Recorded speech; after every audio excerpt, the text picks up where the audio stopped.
The show opens in a dystopian world where a series of massive earthquakes has fractured the US, forming a vast sinkhole along the Mississippi River. The climate crisis has raised temperatures to a scorching 46 degrees Celsius, and people are impoverished, hungry, and desperate. Water is as rare and precious as oil, which now costs $2,000 per barrel. In this bleak world, the only chance at escape is by winning the Blood Drive, which is a deadly car race. But since the fuel prices have skyrocketed, the cars have been modified to run on human blood, which is fed into the engine's mechanisms by grinding victims. Next, we meet a beautiful woman named Grace, who is repairing her car on a desolate road. She then comes across two guys, and one of them shows interest in her and tries to flirt. She politely rejects him and drives off, but the guys start chasing her at full speed. After a while, Grace finally comes to a stop, and the troublesome guy again begins harassing her, even though his friend tells him to stop. However, just as all hope seems lost, Grace suddenly grabs her gearshift and smashes her abuser's balls before feeding him to her car engine.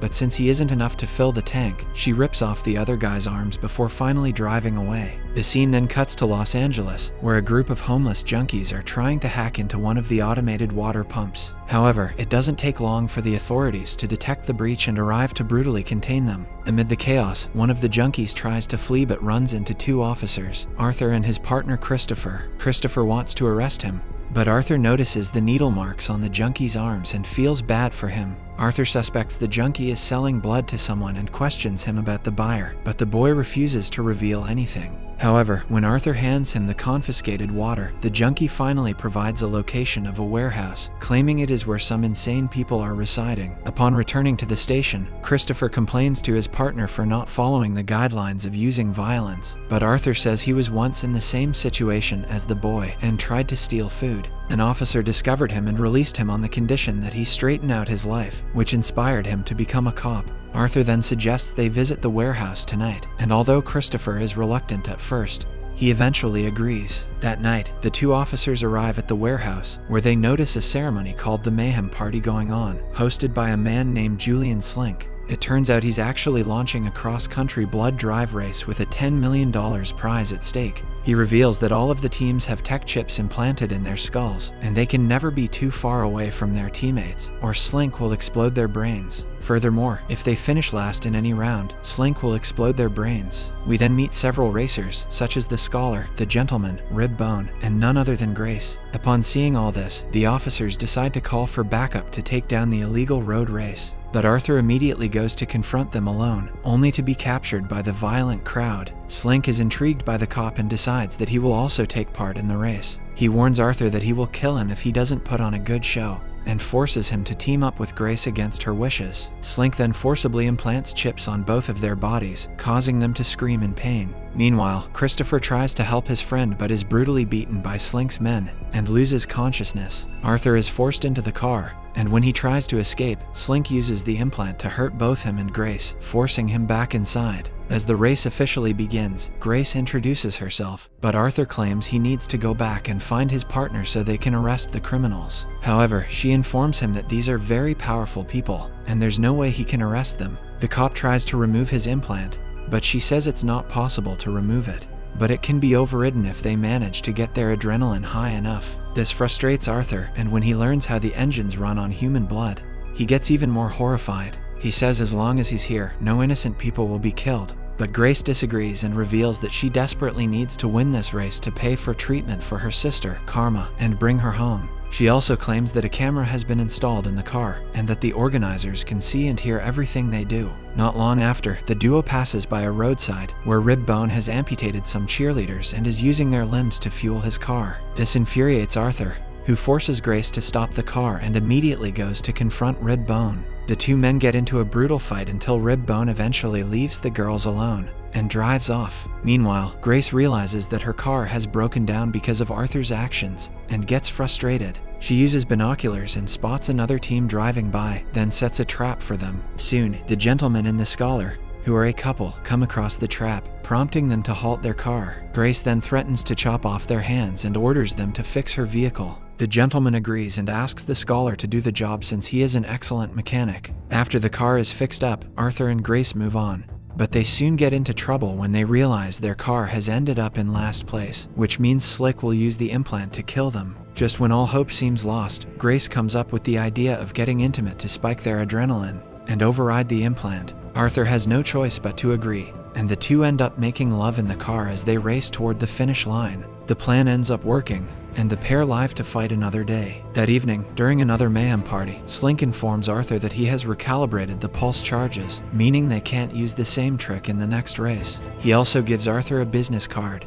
which reveals that Slink is a member of an organization called Heart Enterprise. Arthur is shocked to learn this, as Heart Enterprise is the most powerful organization in the country, controlling everything from housing to food, hospitals, and even the police. Next, Arthur approaches Grace and assures her that they will win the race, and she can keep the money. In exchange, she must help him in his plans to bring down the entire operation and expose these psychos, which Grace agrees to. The scene then cuts to a place called Pixie Swallow Diner, where a cheerful waitress is seen taking orders and serving food. But in the back room, we see a chef named Carl, who is brutally cutting up human bodies to prepare the meals. Elsewhere, it's the second day of the race, and we notice that Arthur is studying some old newspapers to investigate the origins of Heart Enterprise. He discovers that Heart Enterprise caused the water shortages, earthquakes, and heat waves by using harmful resource extraction and polluting the air through heavy industry. Grace then reminds him that their car is running out of fuel, but Arthur makes it clear that he can't hurt an innocent person.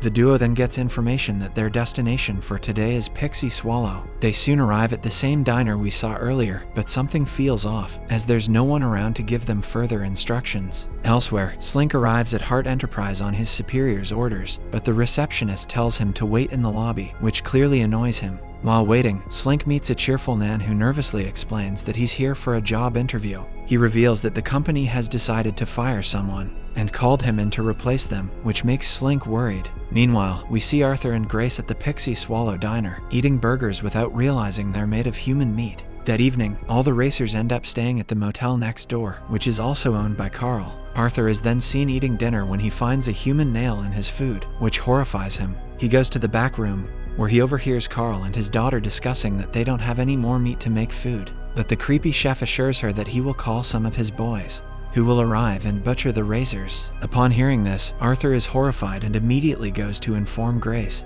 who ends up vomiting in disgust. The two then decide to leave the place immediately, but the problem is their car isn't running. Furthermore, things get worse when a group of cannibals arrives and begins slashing people violently, creating chaos and panic. Arthur and Grace then head inside the motel and go to find the scholar, who can fix their car, but it turns out he isn't in the room, so they assume the chef must have kidnapped him and taken him to the kitchen. In another scene, Slink is approached again by the cheerful man who has just come back from his interview. The guy reveals that they decided to hire him on the spot, and that his mom is going to be so happy, but Slink thinks he's stealing his job and gets very angry. He uses his briefcase to attack the man and mercilessly slaughters him until he's crushed to death. At this moment, an employee arrives and informs Slink they're ready for the meeting. She further reveals that the man who just died was hired for maintenance, which means Slink killed him for nothing. Back at the diner, Arthur uses the phone to reach Christopher and explains everything about how he's being forced to drive in this deadly race. He also tells him about Karma,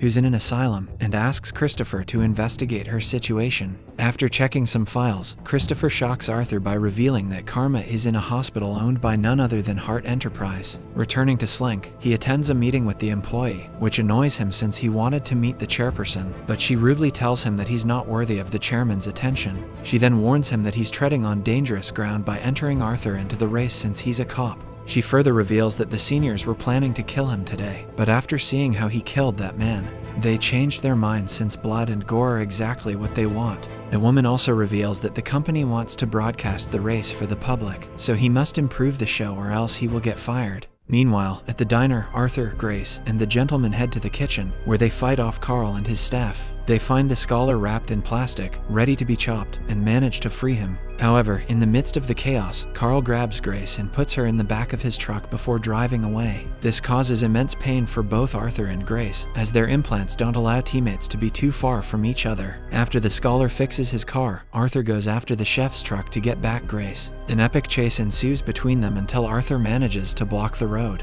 and begins beating up Carl. The chef begs for mercy, saying there was no money to buy beef, and chicken is also extinct, so he had no choice but to use human meat to survive. But Arthur refuses to believe him and arrests the cannibal chef for his crimes. However, Grace goes one step further and kills Carl with a sharp object before feeding him to her car to use as fuel. Arthur doesn't intervene this time, knowing Carl was a bad man who had done horrible things. Afterward, Arthur informs Grace about his conversation with his colleague and reveals that Karma is in a hospital owned by Hart Enterprises. He believes this isn't a random connection and that she's being deliberately played by the organizers. This worries Grace, so they decide to make a detour the day after tomorrow and visit the hospital where Karma is supposed to be staying. The following day, another race begins, this time with Utah as the destination. However, Grace and Arthur get into trouble when they experience a sudden tire blowout. Grace manages to temporarily fix it, but they soon realize they need to take a shortcut through a place called Steel City to get car parts. It turns out Steel City was once a car manufacturing town. But after the massive fracking earthquake, it was declared abandoned, and nobody knew why. Troops were sent in to rescue any survivors, but were never heard from again. Sometime later, the duo finally arrives at Steel City, and the place looks completely deserted. They then hear some kind of creature crawling in the distance, which scares them. The duo decides to leave the place immediately, but just then, a group of creepy people shows up, prompting them to hide. The group's team leader is amazed to see a new car arrive out of nowhere, and they decide to present it to their supervisor. They then steal the car and enter a bunker-like place that requires a password, which Arthur manages to memorize. Afterward, Arthur and Grace also use the password and head inside to retrieve their car. They quietly hide and observe as the team leader presents the vehicle to their supervisor named Mercedes. The group seems to be some kind of cult that worships something called Synergy, and worships chassis and bobbleheads. Mercedes turns out to be their cult leader, who sits atop a mountain of broken electronic devices like a throne, and makes them worship Synergy with bizarre movements. Upon seeing this, Arthur and Grace are shocked and realize that these people are completely crazy. Arthur then decides to reveal himself as a distraction while Grace proceeds to get back the car. The group immediately tries to attack Arthur, but Mercedes orders them to split up and make sure no one else is around.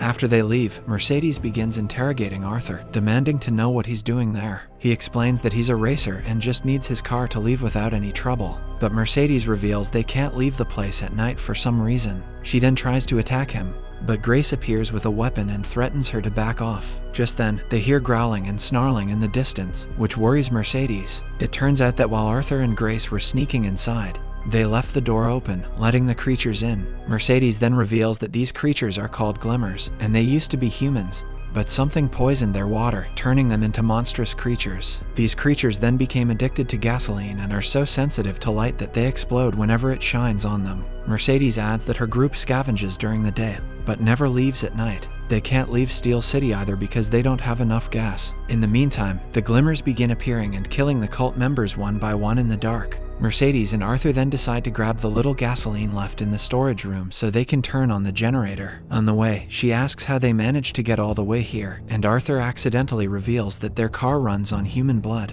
Upon hearing this, Mercedes suddenly comes up with an idea to finally escape this place. She locks Arthur inside the storage room before running off to find the car. Elsewhere, Grace is waiting for them when she tries feeding the glimmer blood to her car. The blood shockingly turns out to be some kind of super-powered fuel, making the car go insanely fast. She rushes to find Arthur and frees him after discovering him trapped in the storage room. Meanwhile, Mercedes manages to find their car and attempts to leave the place on her own. But the team leader spots her and accuses her of betraying their trust and abandoning them. In a final act of revenge, he shuts off the lights, causing the glimmers to swarm in and finish them off. Next, Arthur and Grace light some fireworks to keep the mutants away as they rush toward their car. On the way, Arthur is shocked when he notices that the factory belongs to Hart Enterprises, meaning the corporation was behind the town's downfall. They manage to get into their car, but hungry and violent glimmers still surround them. Grace then destroys them with the car's headlights and collects their blood for later use as fuel. With this, the duo finally escapes the cursed city and reaches the finish line just in time before the last racer. That evening, during another mayhem party, the duo plans to visit Karma's hospital, which is not far away. But this means Slink will blow their heads off, so Grace comes up with an idea. She approaches the scholar and shows him the power of glimmer blood, which can turn their vehicle into a supercar.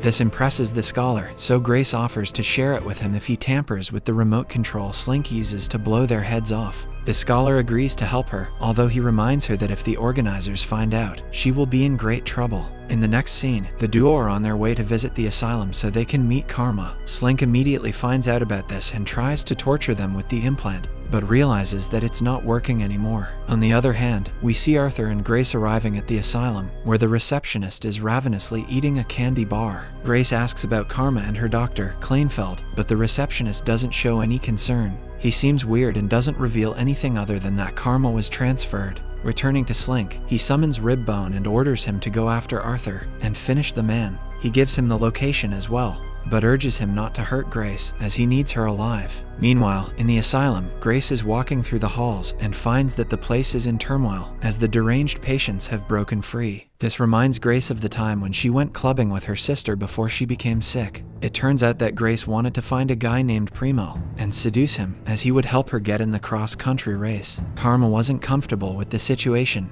but reluctantly supported her sister as they were dirt broke. In the present, Ribbone also arrives at the asylum and asks the receptionist for information about Arthur, but the latter is messily eating candy half naked, so Ribbone offers him more candies in exchange for information. At the same time, Arthur is wandering through the asylum when he comes across a nurse who is trapped in a room. He frees her, and she reveals how the patients rioted and murdered most of the doctors and nurses. Just then, Ribbone activates the red alert in the hospital, which makes the patients even more violent. Arthur then urges the nurse to help him find Dr. Kleinfeld, so she reveals that if they want to survive, they'll have to pretend to be crazy too. Next, we see another flashback of how Karma was approached and harassed by a guy in the club. But fortunately, Grace intervened and got rid of the guy before anything could happen. Karma then urged her sister to leave, saying she didn't feel comfortable, but Grace wasn't willing to give up without meeting Primo. Soon enough, Primo showed up, and instead of taking care of her sister, Grace went to seduce him. All this while, we see Slink, who was a DJ at the club, observing everything with interest.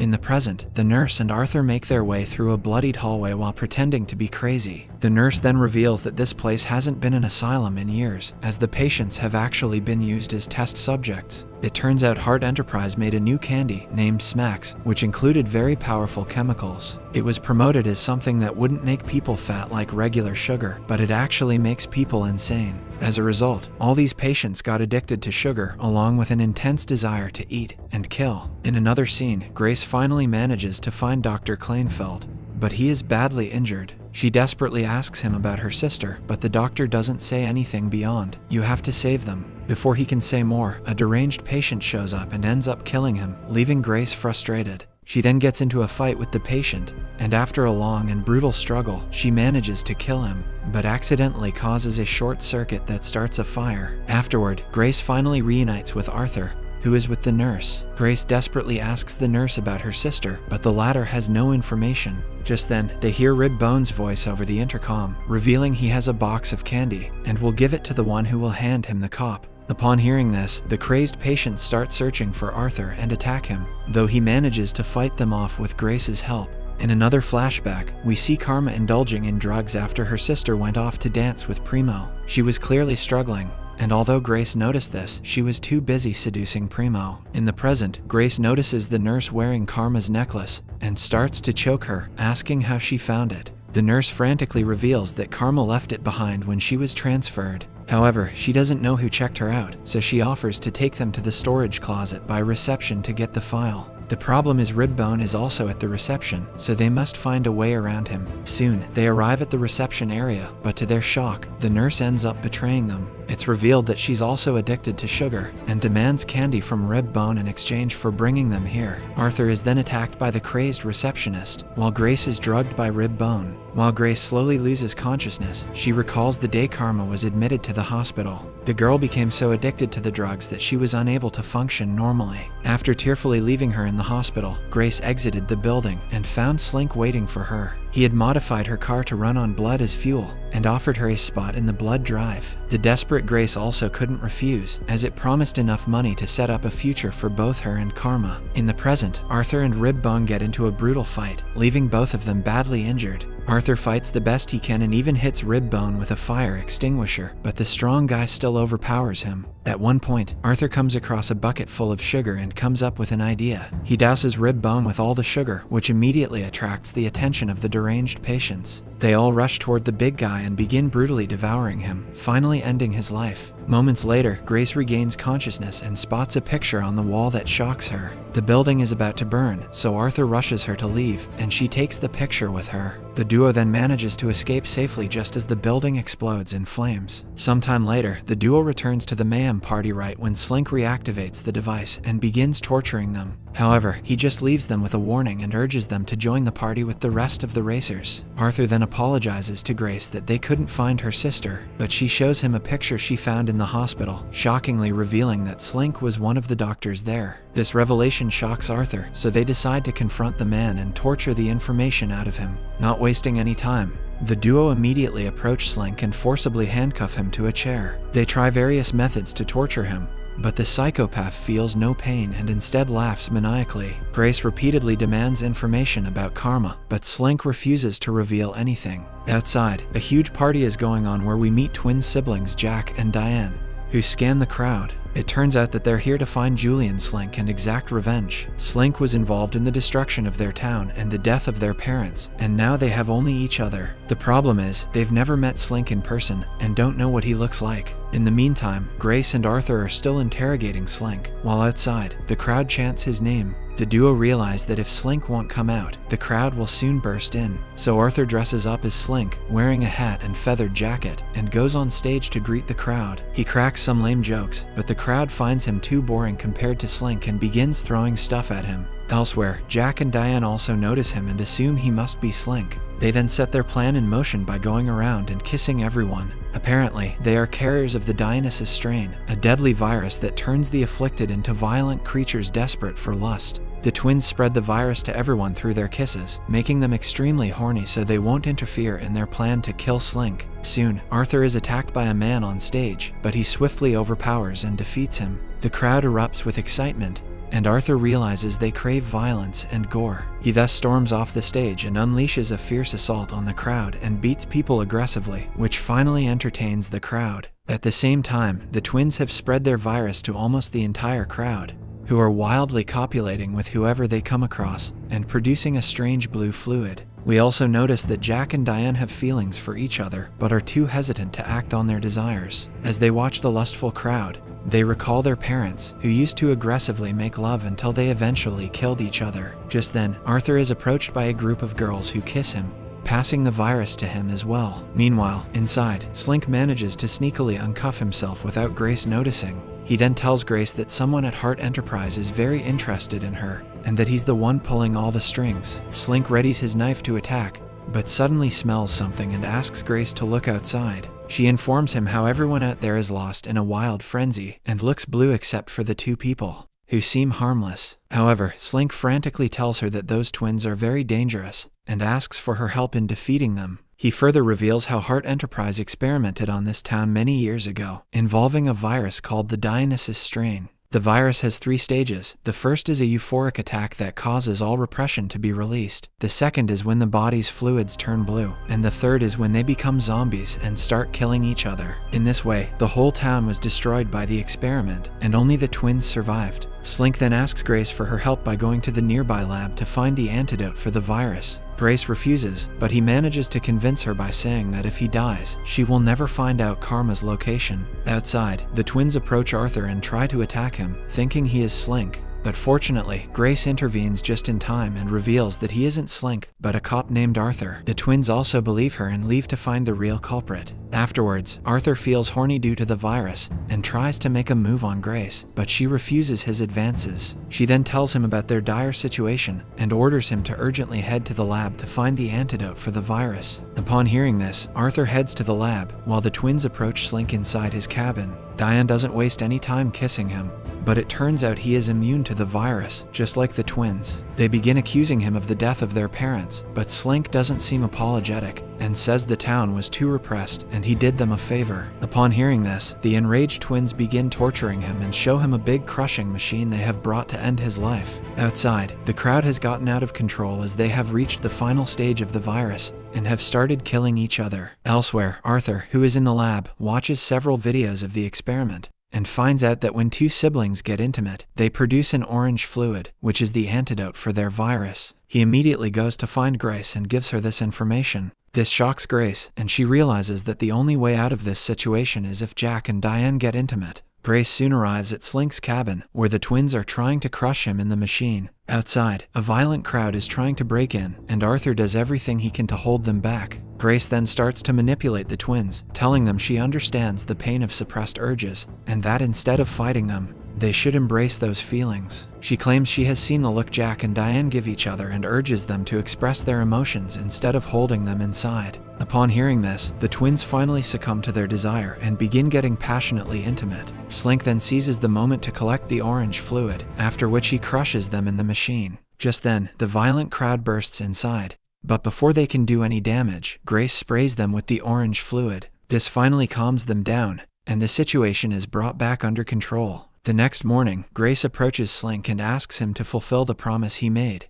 The guy agrees and reveals that Karma was transferred from the asylum to a place called Clairville Rehabilitation Center. He claims that he has rerouted the race today to pass through that place, and if she wants to go there, he won't stop her. But if she is the last one to come to the finish line, the rules still apply, meaning her head will be exploded. Afterward, Grace approaches Arthur to tell him all this, and they plan to get ahead of the pack so they can rescue Karma and still make it back in time to finish the race. Arthur then apologizes for trying to make a move on her last night, but she doesn't mind, as he was under the influence of the virus. Soon enough, the race begins, and Slink gives a daunting new challenge. They must ride through a dangerous place called Savagelands, where every time the brakes are applied, the engine shuts down for 10 minutes. This worries our protagonists, but Grace remains fiercely determined to find her sister no matter what. Sometime later, they enter the Savagelands when a group of barbarians suddenly arrives on motorcycles. They begin attacking the racers and even manage to kill a few of them. They cause many crashes and explosions in the area, but our protagonists keep driving.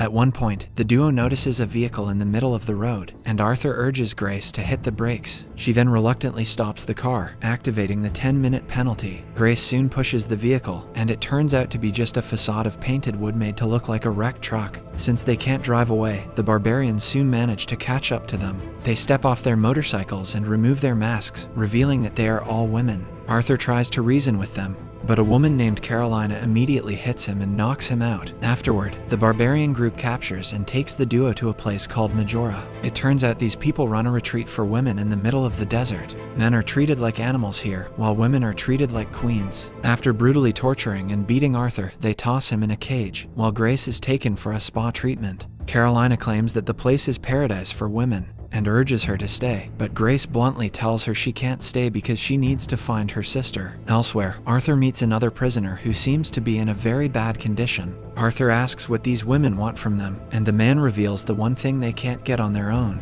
It turns out they use a milking machine to extract sperm to artificially inseminate themselves. Arthur looks through the bars and sees a makeshift lab where a woman is attaching a hose to a man's groin. Above them, a large jar is slowly filling with semen via a tube connected to the man, which horrifies Arthur. In another scene, Grace decides she can't stay any longer and tries to leave, but the women try to stop her. Grace states that she needs to go to Clairville Rehabilitation Center, and Caroline shockingly reveals that all these women used to be inmates there. They were tortured and assaulted there, so they rebelled and burned the hospital down. This horrifies Grace, and she asks Caroline if they know her sister Karma, who is also an inmate. Caroline is surprised to hear the name and reveals that Karma has been with them since the beginning. Meanwhile, Arthur is summoned for the milking of his semen, but he seizes the moment to fight back and attempts to escape. Unfortunately, the women quickly overpower him and begin brutally beating him. Elsewhere, Slink is in Hart Enterprises' office, where he meets two executives who criticize Blood Drive's weak, uncool characters. They want more racers to wear sunglasses, smoke cigarettes, and demand higher death counts per episode. They also insist that Slink use proper grammar in his reports, which irritates him so much that he stabs one of them with a throwing knife. At this point, we finally meet the big boss, who is the chairman of Hart Enterprises. He also agrees that the show's quality is declining and reveals that next week, they will finally broadcast publicly, but without Slink. Hearing this, Slink is enraged and begins to protest, so the big boss reveals that they actually want him dead. At this moment, the injured executive on the floor suddenly rises and mutters that Slink can't be killed before collapsing dead. Elsewhere, Caroline reveals to Grace how Karma was the one who led the rebellion, and she was the bravest among them. She then takes her to a room filled with a shrine dedicated to Karma. Caroline shockingly hands Grace her sister's hospital band and reveals that Karma passed away during the rebellion. Upon hearing this, a shocked Grace feels overwhelmed with guilt for leaving her sister and breaks down in tears. Afterward, Caroline asks Grace why the two parted ways when they were so close. Grace reveals there was a guy involved, and Caroline comments that men are the problem behind everything in the world. This only irritates Grace, who asks her to leave, prompting Caroline to walk out. After crying and mourning for her sister, Grace decides to leave the place and heads out. Outside, we notice Caroline accusing Arthur of ruining Grace's life and torturing him. She's about to kill him when suddenly Grace grabs one of the girls as a hostage and urges Caroline to leave him alone. Caroline then accuses Grace of being brainwashed by the Seedmakers and begins beating her up. The two get into a brutal fight, and Caroline nearly manages to kill Grace. But at the last moment, she notices Grace's necklace with Karma's picture and is struck with guilt. She decides she doesn't want to hurt another woman and eventually walks away. Sometime later, our protagonists are back on the road when Arthur expresses his sorrow over what happened to Grace's sister. He claims that Hart Enterprises is responsible for what happened and that they should take down their entire operation to bring justice to Karma and other victims. However, Grace appears to have lost all motivation to carry on and remains silent as the episode comes to an end. Subscribe for more videos like this, turn on notifications, and leave a like to help the channel out. Thank you for watching.